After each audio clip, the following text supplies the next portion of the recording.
Can you hear me?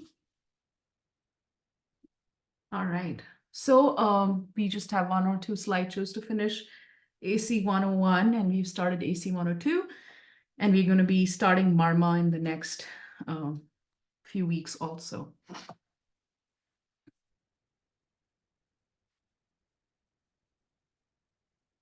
So in Ayurveda, you have a problem, right? Instead of usually in the West and in many modalities, let's pacify the headache, but let's not remove the cause of headache. In Ayurveda, we want to remove the cause of headache. So if a person has headache, what is causing the headache? Let's say it's a Vata woman who is sitting under air conditioner at her work, and that's causing some, let's say, ringing in the ears. So can we give her, some oil or something, or maybe she can cover her head that will reduce her ringing in the ears? But if we could have her not stand directly under the AC vent, which is causing the problem, that would be even better. So removing the cause is the premise and foundation of Ayurveda. When you cannot remove the cause, then we give things that are pacifying. Yes? That's basically, so we either manage it or we remove it. Some example is somebody does not have a routine. Somebody is not exercising or over-exercising. Somebody has a weak Agni and things like that. This is one cause of imbalance. Another cause of imbalance, which you will learn, this is just for information, please don't. So this one,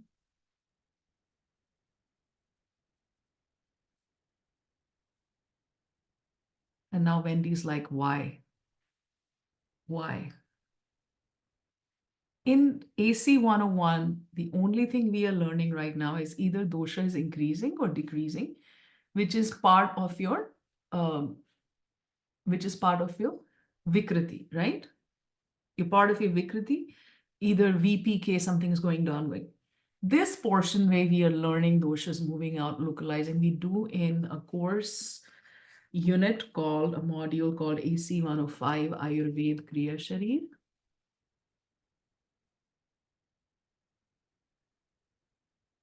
This is basically Ayurvedic anatomy and physiology. So we do that, and then we get into doshas, dhatus, and stuff like that. So right now we know if you find a cause, remove it or pacify it. Problem happens when either doshas increase or they decrease.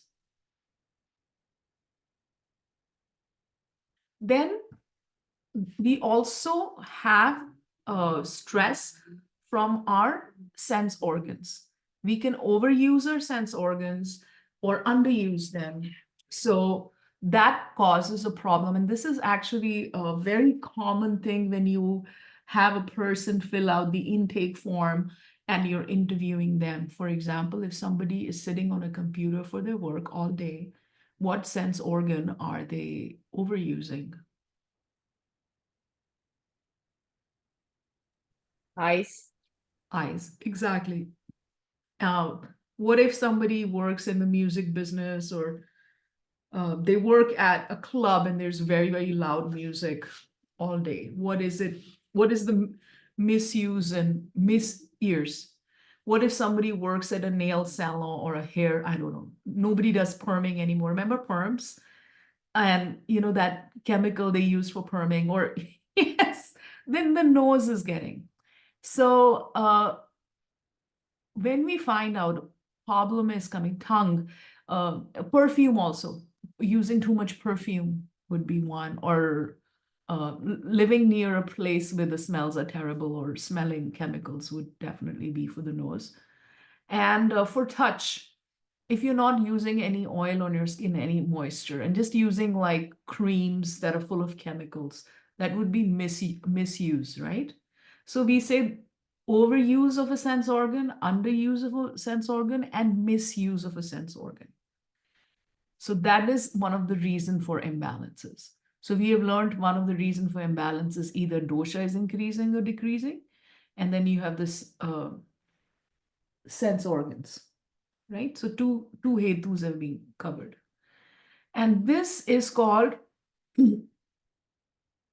excessive use of the senses, insufficient use of the senses, misuse, and we need to balance them. So obviously, if somebody is not misusing or overusing one of the senses, we are supposed to interview them and we are supposed to coach them into reducing or stop misusing the sense. So an example of the excessive use of sense is listening to very loud music, watching too much TV, spending too much time on computer screen, talking too much, being in a very noisy environment. In fact, I wanted to ask you, like, Wendy, you work in a noisy environment? I was about to say this was me yesterday. We had Yeah, big sometimes, group. especially on some days. So, Yeah, but you it come was home and you take time off. But you do need to wind down. But if somebody was doing this every single day, that would be very unbalancing. Being a very noisy environment, or like people who work at airports and stuff like that. Then overeating, overindulgence in sex, indulgence in laxatives is also the use of senses, because overeating is what sense organ is being affected with overeating or eating wrong foods.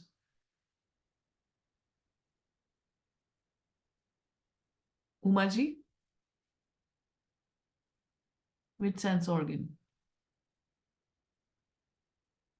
What is the organ? Tongue. Yes, it's a sense of taste and it's tongue. Thank you. Overindulgence in sex. So sex organs are also considered one of the senses, because you have the knowledge acquiring senses and you have the working senses, right? Laxatives would be also an overuse.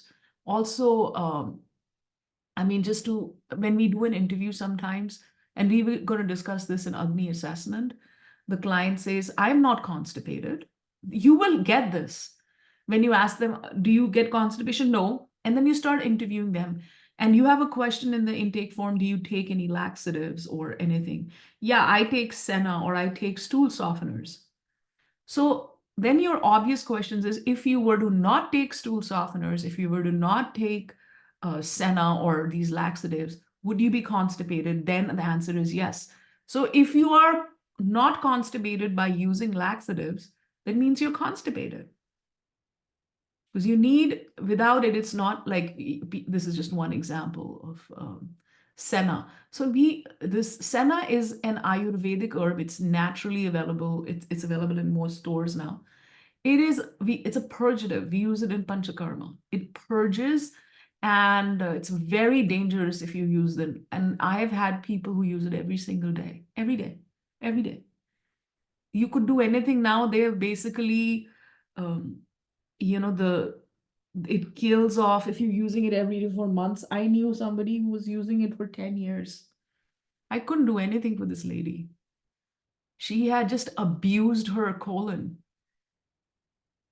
15 years or 10 years she's using Senna. It's a purgative. That means your body will forget to, so it causes a hyperperistalsis of, so basically the area of the colon gently moves and moves the stool down. But when you give something like Senna, which is a natural stool softener, and it's also causing a hyperperistalsis, making it move, so and it kind of affects all the gut biome, and your body forgets how to move food and stool because you are giving it an artificial thing every day.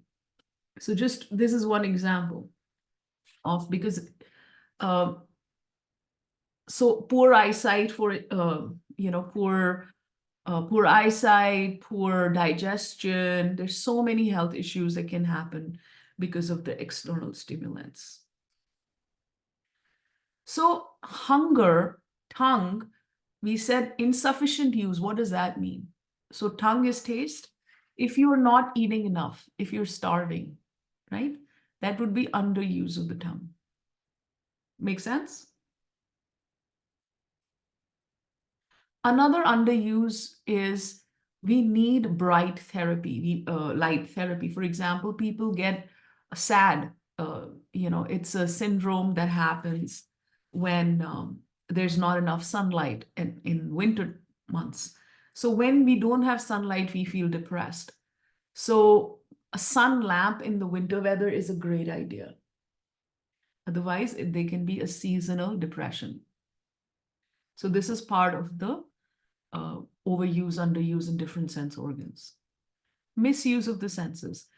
For example, watching really horrible, uh, those zombie movies and um, what to speak of that, my eldest watches these anime movies, anime things, and even the anime is like disturbing. No, the grown-up anime where they're killing each other. So bad.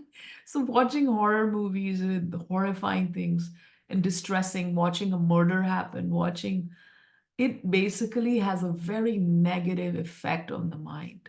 So idea is if you want to be happy, watch happy things. Like better to watch a comedy rom-com than a horror movie. Yeah. I mean, I'm not talking about the horror comedy, which is just stupid, but I'm talking there are movies that are really, really scary. And I know.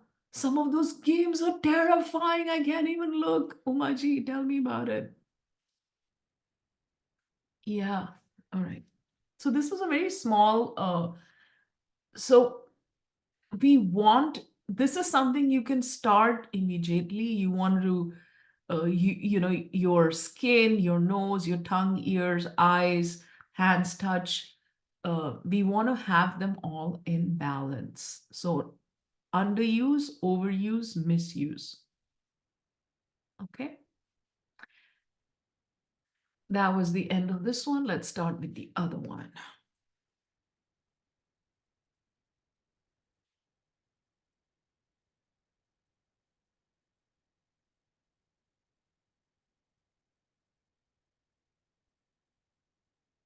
So we actually talked a little bit about Prana, Tejas, Ojas. We are not this body, right? We are a physical body, and inside the physical body, we have, I think I told you, think of Kapha, Pitta, Vata, kind of like a software. Or so Pran, Tejas, and Ojas are basically the subtle forms.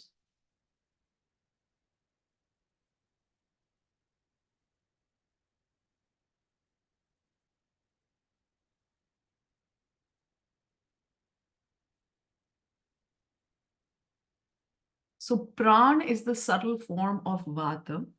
Tejas is the subtle form of Pitta. And Ojas is the subtle form of Kapha. So you've learned Pran is a word you already know. Pran is also one sub-dosha of Vata, we've said, but Pran is a subtle form of Vata also.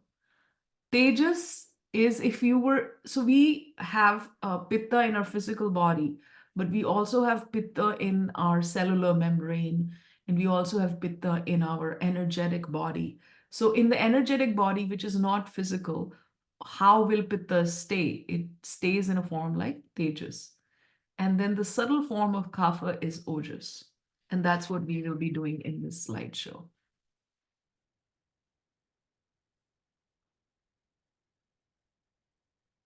This was done by Dr. Heber. I really like it. You may not. But think of your body. He gives an example of hardware and software.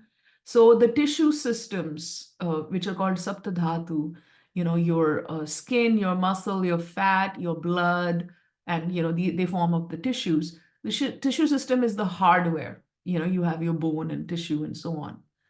Just like if you have a smartphone, all of us have a smartphone. If you open up the smartphone and there's a picture of what it looks like from inside, it has these components called motherboard, sensor, lens, image processor, battery, CPU, and so on, right? So our body is like a hardware, if you think about it. Isn't that true? So Dr. Heber is giving the example, our body is like the hardware. And these are the 7 tissues of the body. They're called, I'm just going to do the Sanskrit, and you don't have to, just for the pronunciation. So you don't call it rasa, rakta, mamsa. Nope. Rasa, rasa, rakta, mamsa, meda, asti, majja, shukra. Just for pronunciation. So rasa is the lymphatic fluid. It's the plasma. It is the waters in the body. That's what rasa is. It's not rasa. Please don't say rasa. It is literally rasa, rasa. So it is all the waters in the body. It is the plasma portion of the blood. It's the lymphatic fluid. It is the amniotic fluid in a pregnant woman. It is the interstitial fluid in the organs, and so on. It is the pericardium. It is the mucus layer that is protecting the heart, and so on. Rakta is literally the blood, red blood cells, or all your erythrocytes, platelets are the rakta. Mamsa is muscles, all your muscle, all your fascia that is under your skin, and all of that would be under the muscle. Fat, you have two types of fat. That is called meda. All your skeletal system, your entire skeleton is bone. Now, majja is a little bit hard. Majja is nervous system and bone marrow. It is both the nervous system and bone marrow. Now, how do you, the thing is, when we try to relate, completely map Western anatomy with Ayurvedic anatomy, it's impossible. So forget it. Don't try to equate it. Some things will equate. Yes, asti is skeletal system. Yes, mamsa is your entire fascia and the muscle system. But in Western, blood includes your plasma and blood, right? In Ayurveda, the red portion of the blood, the red blood cells and the platelets are rakta. The plasma portion of the blood is rasa. We are dividing into two different. Majja is both the bone marrow and the nervous system. And shukra is the reproductive system. For women, it's the ovaries, the uterus. For men, it's the reproductive genitalia of the men, the testes for the men. So these are the 7 tissues. Okay. So this tissue is the hardware, right? Some software is needed to run it. Somebody wrote the coding for it. Yeah. And we call that somebody Brahma. He's the creator of the universe, who himself has the boss, who's God. But in this, there are 3, there's creator, destroyer, and maintainer. They're called the Trinity. And so this most intelligent being of creation has made a hardware, and he has written a software, some coding for it, Again, so in the smartphone, you have Android or iOS, which is a system on which is basically the software. So I already told you, think of in our body, the software that runs all of these tissues is the 3 doshas. Maybe this example is not amazing or good, but I found it really good. But you can think of it another way. The tissue cannot run by itself. It needs something to run it, right? So the software running is Vata, Pitta, and Kapha is running the software on this hardware, is the software portion of our body. Now, this is where it gets interesting. If you have your phone, you have all these apps on your phone, right? Yes or no? How many are you guys using a lot of apps?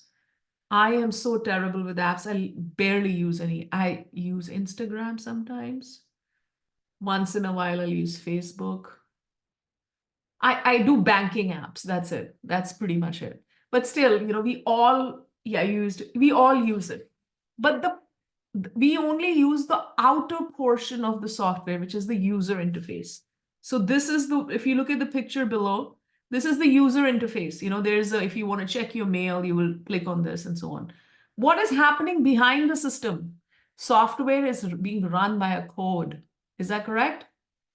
Atul is a software, he's a software engineer. That's what he does. This is what, if you go and look at his computer, it's all, he does this for 8 to 10 hours a day. It's very boring to look on his computer. He knows so many coding languages. So he writes millions and millions of codes. So there is a software, whether it's iOS and Android, and it runs on code. I know. So the inner part, the coding that you and I do not understand, that is running it, is what we are talking about today. That portion. So Tridosha also has two parts. The outer body is the stuff that is acting on our body. Vata is causing our hands to move, the blood circulation, nerve signals. Pitta is causing metabolism, digestion, absorption, ingestion, maintaining the body temperature on the skin, controlling our intelligence, our sense organs, and so on, right? This is the comparison with the outside app. But what is the inner part of the Tridosha software that you and I cannot see? This Tridosha software that we are using and talking about, the inner working that we do not have any access to. Prana is the subtle form of Vata. Tejas is the subtle form of Pitta, and Ojas is the subtle form of Kapha, which Dr. Heber describes as millions of subtle lines of code that organize and monitor the Tridoshas. Tridoshas themselves need to be monitored and changed and healed and all of that, and it's being done by Pran, Tejas, and Ojas. Does it make sense? Is that clear? This is a very, very basic definition. Okay. So think of Prana, Tejas, and Ojas as energetic forms of the doshas. We just call it PTO. So this is a way I explain it. So this is your physical body, and the physical body has V, P, and K. And then you have your inner energetic body, right? I'm going to make it in here, this gray color. And the energetic body is P, T, O, right? And then you have the cells.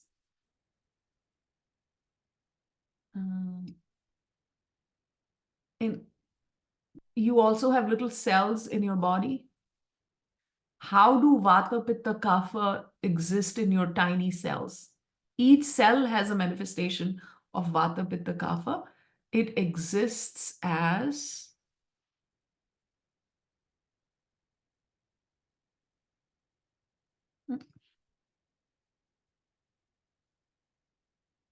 I'm going to draw a cell now. Imagine this is a cell, one cell. And the cell is usually has some like a nucleus in it, right? It's not a good example of a cell, but let's pretend that's a cell. So each cell, also the space in the cell is prana. The ability to multiply and change and metabolize is the tejas. And that nucleus area and is the ojas. It's just one example. So this prana, tejas, ojas are present in our cells. It is present in our energetic body. It is present, I think we talked about this. We have many, many bodies. We are not just the physical body. We have an energetic body, which is, we talked about it. If you've ever seen a ghost, and how do ghosts have this shady body, because that is the energetic body that you're seeing. Or the metaphysical body, right? And that body also has pran, tejas, and ojas. And in Hindi, on Sanskrit, it's called Sukshma Sharira, subtle body. Sthula Sharira is called the physical body, Sukshma Sharira, subtle body. So, sometimes when people lose a limb, they will lose They went to the military, and they had lost a part of the limb, but they still feel that the limb is still there. Have you heard of it? And it's a theory that's called the phantom limb. I don't know, everything became caps. And there is a professor in San Diego State University, South Indian professor, who started this. So and they did studies on it. So the body still thinks the limb is there, even though that limb has been cut, because in the subtle body, your limb is still there. So you have a physical body and you also have a subtle body. Everything that is present in a physical body is also present in the subtle body. And Pran, Tejas, and Ojas, because of the Pran, Tejas, Ojas presence in the subtle body, a person who has, had a part of their limb, in surgically removed, or they've been to war, or even what to speak of a limb. And this is my theory, and I've seen it. Like, women have hysterectomy. The entire uterus, ovaries have been removed, but they still, the body you still have an energetic uterus in your energetic body, in your subtle body, and you still have ovaries in your energetic body, right? So even after the uterus is removed, there might be some subtle symptoms of menopause. They may not be physical. And I've had a student who'd had I don't know if it was partial hysterectomy or complete hysterectomy.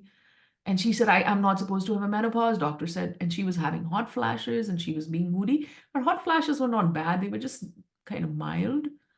But she was definitely moody. And I said, well, you're in menopause. And she's like, she was 52 at that time. And I said, listen, you physically may not have symptoms, but in energetically, your pran, tejas, ojas is still there. And I've met so many women with this issue, and because they've been told by their doctor, you're not going to have a menopause because but phantom limb theory, PTO, remember that.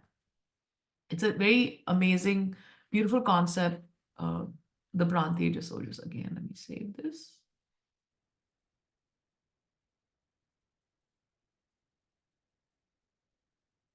Prana is the subtle form of Vayu, Vata. We already know what prana is, right? So how do we increase prana in our body? By pranayam. Ayam means to stretch. Pran, how do we stretch our prana? You can either do breathing exercises through yoga, yogic breathing exercises. You could do Tai Chi. You could do Qigong.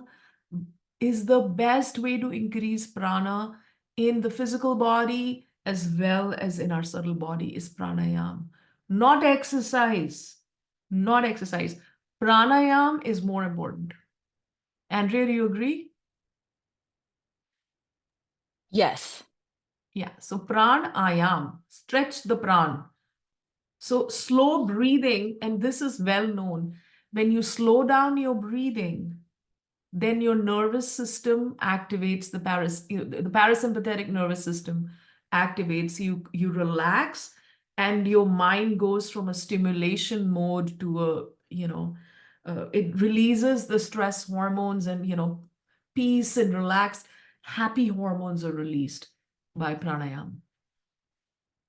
We can also just call it breathing exercises. Tejas is the subtle form of pitta, responsible for glow in the skin, a heat, light, and aura. Ojas is the subtle form of kapha. And Ojas is like a liquid immunity.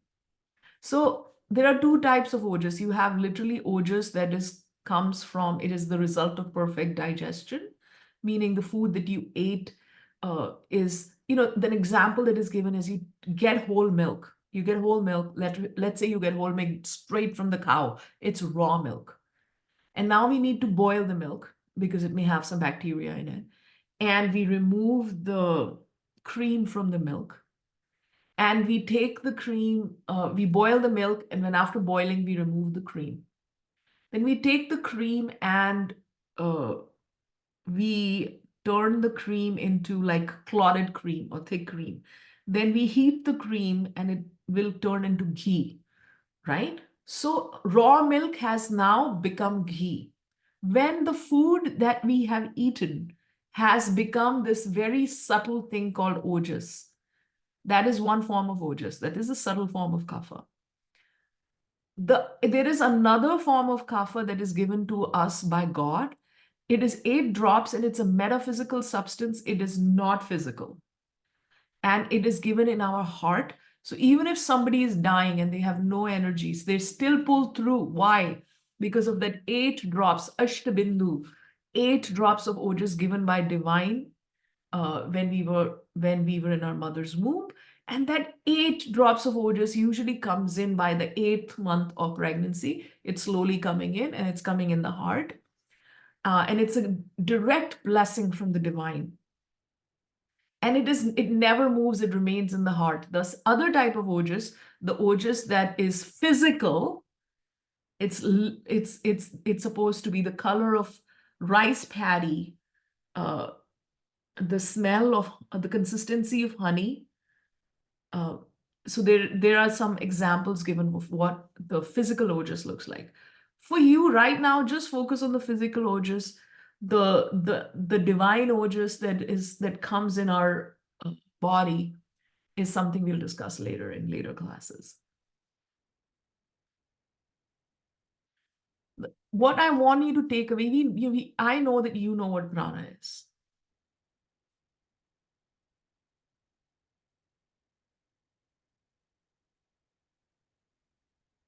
When you take a doll, you take a Barbie doll, it's just a plastic thingy. You cannot animate it. So our body is made, it is animated by the soul. Why is the soul sticking to your body? Why is it not escaping? Prana is making it stick. Prana is making it stick to the body. That is important. That is one of the, because prana is existing in the physical body and also in the subtle body. It is making it stick. And when the soul has left, prana means when prana becomes stops. So at the time of death, prana becomes weak and it stops sticking the soul. I don't know if it's the glue. It is the glue of soul or atma stops working. So atma becomes unglued, now escapes. Time of death. That's exactly what's happening. So prana, it is said in our shastra and scriptures, the time of death, prana, vata, pitta, kapha, all 3 doshas are disturbed. Prana is very disturbed. Tejas is disturbed. Ojas. Everything has become unglued. Yes. And if it hasn't become unglued, Kritika ji, Yamadutas, if we have not done good, yes. Things become unglued, and the reason it's becoming unglued because we have to escape, and the death happens through one of the 9 orifices of the body. The 9 orifices of the body are, you have the 2 eyes, you have the 2 ears, you have the 1 mouth, 1 nose. Is it 2 nose? 2 nostrils, 1 mouth. And then you have the rectum, and you have the, like this, you have different orifices. Yes, once the prana becomes unglued, no, it is gone. The soul escapes. The soul is usually bound in this. So soul is made up of the same material as divine universe. It has nothing in common with our physical laws of physics. Don't apply on soul, so it cannot move because it's like an alien, right? It's coming from a different, it's coming from the divine universe, not in the material universe. So it cannot move by itself. So it is usually encased when it's time for it to move.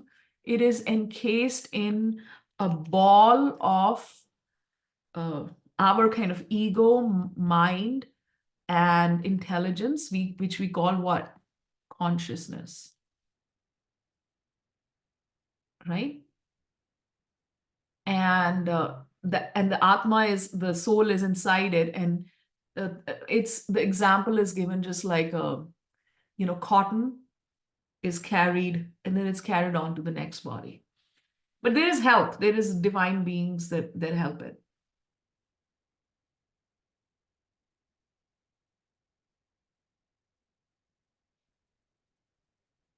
No, Sukshma Sharir would be a ghost. Sukshma Sharir is definitely. Yeah. So you have Sthula Sharira. Sthula Sharira is the physical body. So I'll tell you, all right, we are getting into this. Are we really getting into this? So this is what it looks like. You have a little tiny ball. Have you ever seen this?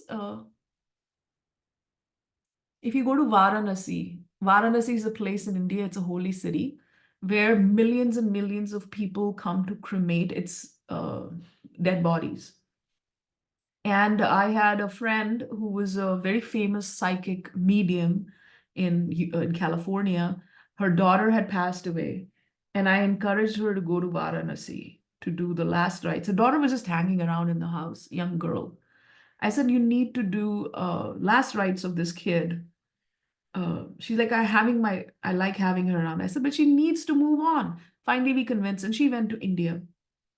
And because she being a medium, she took a picture of, she prayed to the souls, please show me, and she took a picture. There were millions of these orbs in her pictures, millions and millions and millions.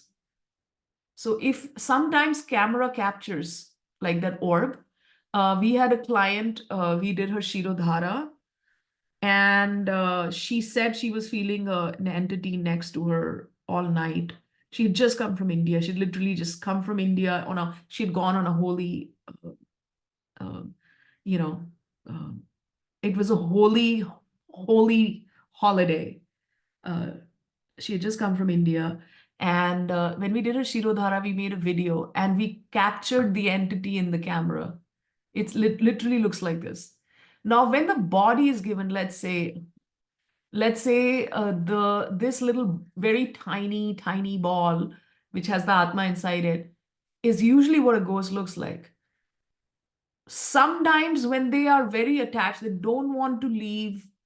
They want to stay here, because they're very attached to their whatever house or um, relatives, and they don't even accept that they're dead.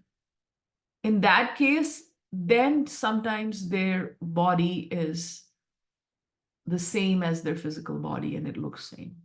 That is not normal. Now, when you're given a new body, let's say the body is that of a lion or a body of an elephant, or you were a woman in one life and now you're going to go in a body of a man. So that ball is squeezed and fit in. It's given a new genetic code, that ball, so that it would be able to fit in because the ego, if you were a man before, I'm a 6-foot man or whatever, that ego is changed to that of a lion. I'm a lion. And then the genetic code is a little bit changed. And then that is given to whatever next body. So we are getting into very, very detailed stuff from like Shiva Puran, Shiv Mahapuran and things, and Skanda Puran and things like that. That helps, Umaji? Okay.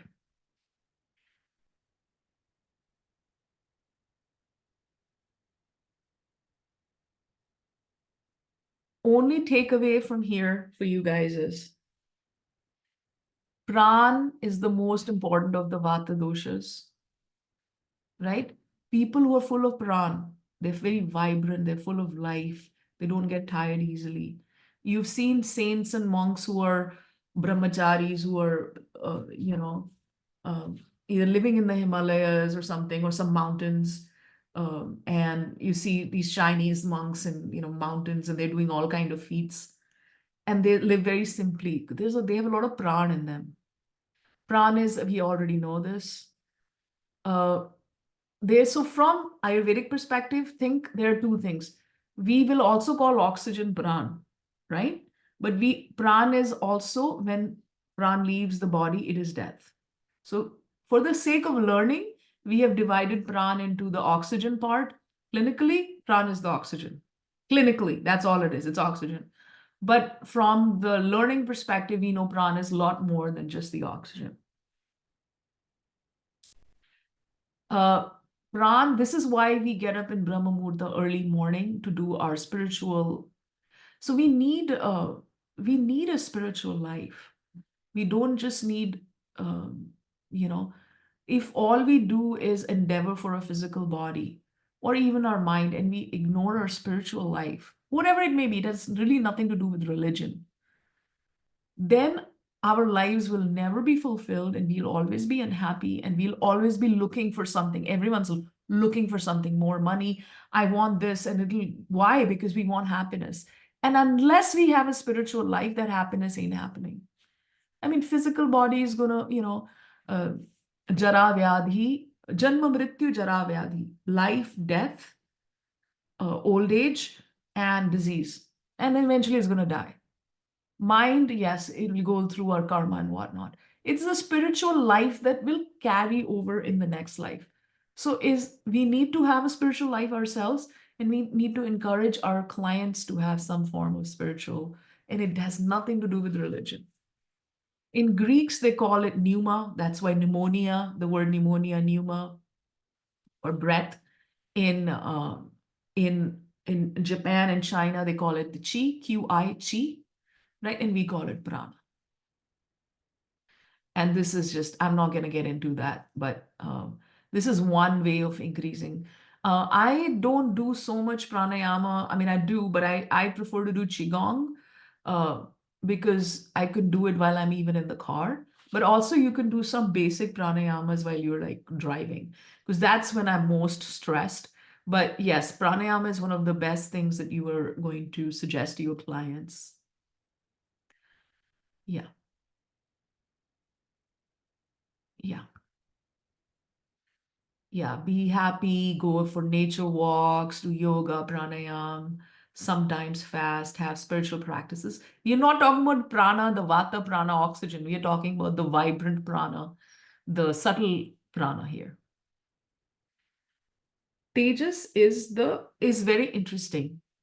So Tejas is your skin glow, your emotional, we talk about emotional intelligence. That emotional intelligence comes from Tejas.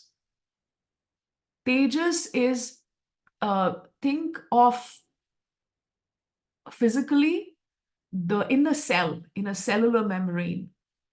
Cells, for example, you have cells in the muscles that burn up and generate ATP, they generate energy so you can, right? That is happening because of Tejas. A person who has good Tejas has sharp intellect, good digestion, they run a little warm. But how do you know that's not Pitta? Because they're emotionally well balanced. They're not going to go crazy. And another thing is they heal quickly. They quickly heal. So how do we increase Tejas? Just to let you know, Pran, Tejas, Ojas are, think of a three-sided table. If in order to increase Tejas, you have to increase Pran and Ojas. In order to increase Ojas, you have to increase Pran and Tejas also. So you have to increase all three of them, not just one of them, because they are like, think of it, they are like a three-sided chair or a table. You cannot just help Prana, you have to help all three. For example, eat only when hungry, once in a while, fast, have a balanced diet, increase your prana. That will also increase Tejas. A good amount of exercise based on your dosha. It doesn't mean 3 hours, 2 hours. It may just mean if you're recovering from flu, just a little walk is fine. So it depends on where you're at. So this is a good example. Imagine there's a lamp with a cotton wick and the ghee is fuel. So if you use diyas in Diwali, we make diyas. So that example is given. So or if you make candles, the portion, the candle, the wax is burning, and the fuel is coming. So the ghee is the ojas. So here we go. Let's make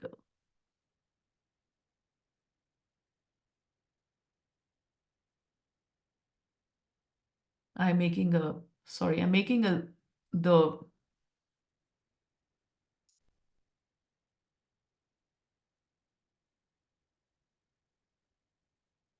so this is your little flame, okay? Yes. So this is, I'm making the Indian diya. So you have some oil swimming or ghee swimming here, and you have a wick, right? Which is burning. So the ghee part or the oil part of the fuel, think of that as the ojas. Fuel is the ojas. That means prana cannot work without ojas. Prana is being fueled by ojas also, and vice versa. And the fire itself that it is burning is Tejas is the fire. Oh, sorry. And what is needed to make fire? Is air needed to make fire? Yes. That air or prana that is helping burn the fire. So prana is helping burn the fire. It's the air. Ojas is the actual fuel. And Tejas is the fire itself. You need a smooth air. Without smooth air, like if you've ever made a fire, right? You have to blow air on, if you make, if you go camping, you have to blow in order to make a campfire. You need the smooth air. So Tejas is the fire, fuel is the ojas, and prana is that smooth air. Make sense? Any questions? Almost at the end.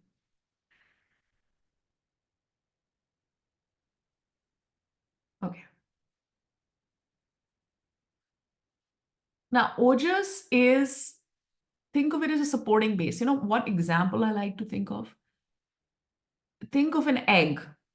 Think of an egg.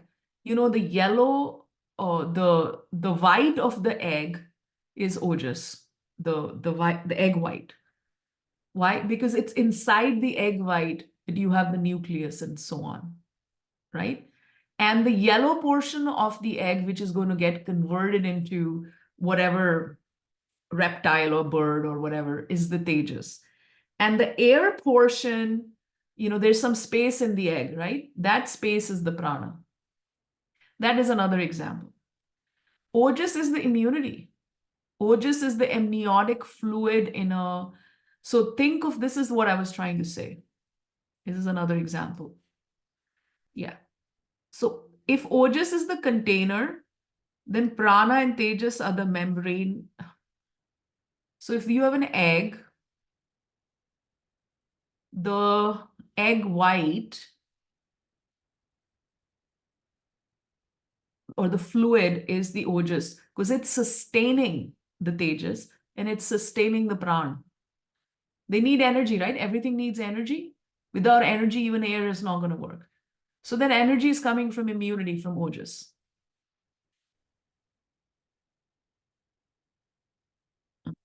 Okay.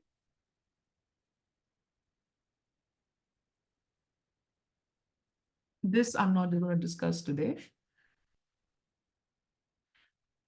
So in Charaka Samhita, it is given the qualities of ojas. And which ojas are we talking about? The ojas that is a result of digestion, food, right? It is heavy, cold, soft, smooth, dense, sweet, stable, clear, slime, and unctuousness.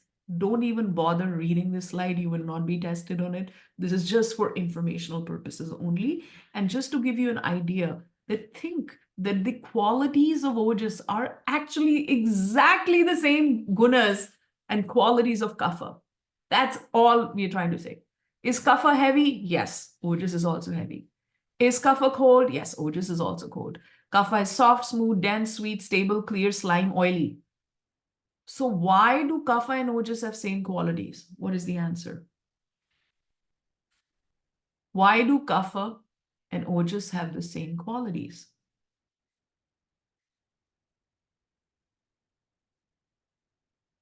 Any idea? Should I answer them?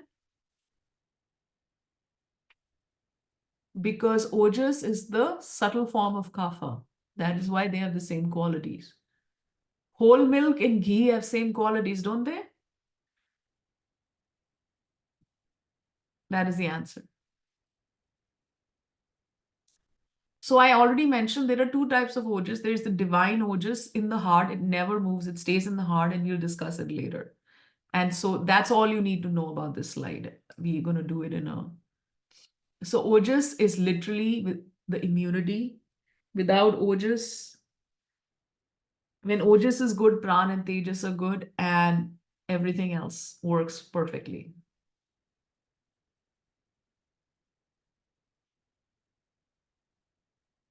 This is the same thing. He's just saying that these are the subtle components of vata, pitta, kapha. Ojas is present in everything. That ojas that is produced from digestion. So you and I have eaten some food, right? That food got converted and converted and converted and converted, and that food that you ate, let's say you had soup last night, or 2 days ago, Umaji had soup, and it was filled with lots of vegetables. It had some garbanzo beans. So the first day, the nutritional portion of the food is going to go and nourish her rasadhatu or her plasma. The second day, it's going to nourish her blood. The third day, it's going to nourish her mamsa. Fourth day, it's going to nourish, like in 7 days, it's going to reach the reproductive system and create reproductive fluids.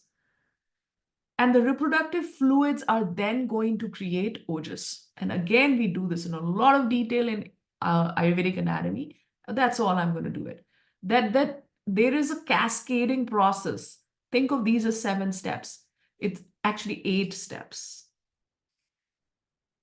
The food that we eat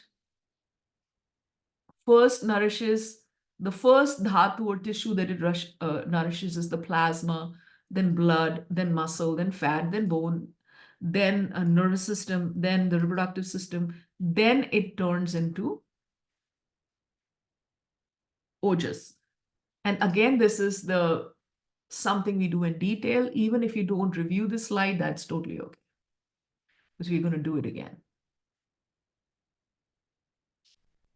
And I think this is going to be my last slide. What is ojas? Ojas is, it is written in Charak Samhita. We're going to do this one first. You know how honey is collected by bees from, the nectar, which they turn into honey, is collected from different flowers. A bee will go to different flowers, collect nectar, and then turn it into honey. So ojas is naturally collected in the body by not just the food that we eat, but by our karma. Do we gossip all the time? Do we badmouth everybody? Do we think ill of everybody? Or how are we thinking? What is our thinking like? What are our qualities? What are our gunas? What are our habits? What is our diet? All of that increases ojas. So ojas is not just the food that we eat. That is very important. And I told you the ojas is the color of ghee, so it's slightly creamy and yellow, taste of honey, and paddy is rice paddy, laja. Clear? Clear? Okay.